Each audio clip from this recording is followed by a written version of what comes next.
Hi, my name is Hoang. I am an endocrinologist and a program director for the National Capital Consortium Endocrine Fellowship Program at Walter Bethesda, Maryland, and also a professor of medicine at the Uniformed Services University of the Health Sciences.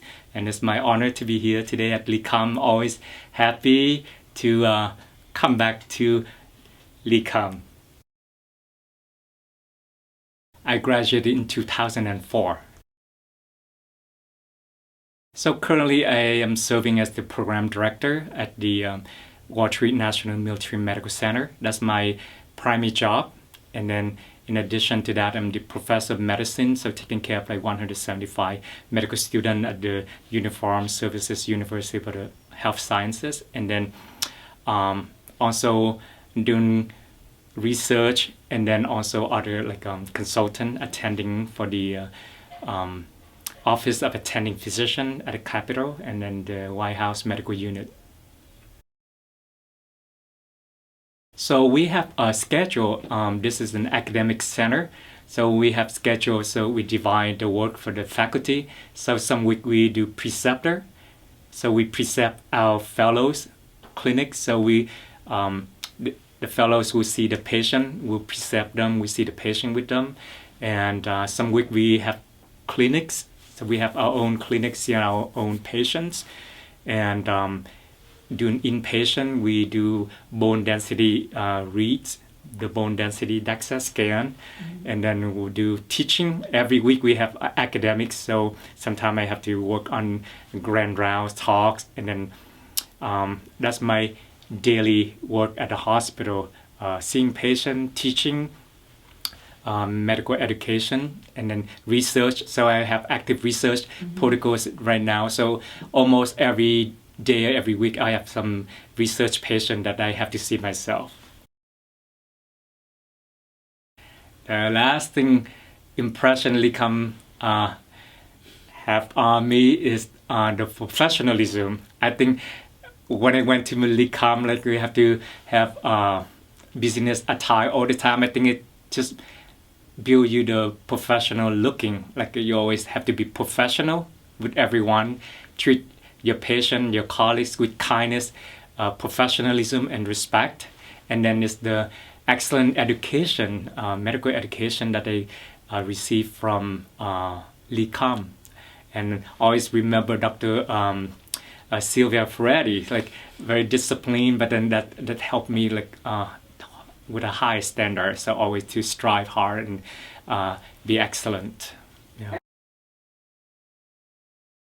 So at LECOM, as I say, I love anatomy. I love endocrine system and OMT. So that still follow me, and I want to be a specialist in endocrine, and that's what I'm doing now. And I want to pass that knowledge to the next generations, and to do my best for my patients and for the medical community.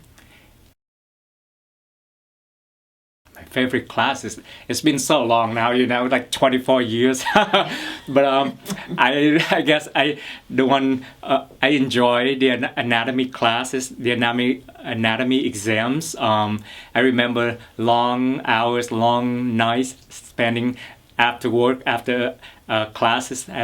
Go to the anatomy lab, look at each structure, the nerves, the vessels, everything, and I'm very glad I got good education. I did very well on those exams, and the OMT to help fixing any somatic dysfunction, and it's very helpful, very beneficial.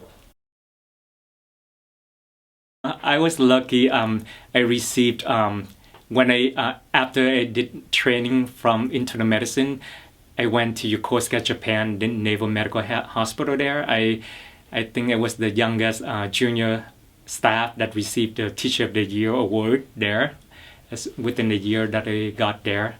And then beside that, I was also the national faculty at USUS, and then also received my Master Clinician Award, and then other awards from the Navy, Chief of the Navy, Admiral Gillingham, for being an excellent program director, and with doing a good job for medical educations, and then some other military awards as well.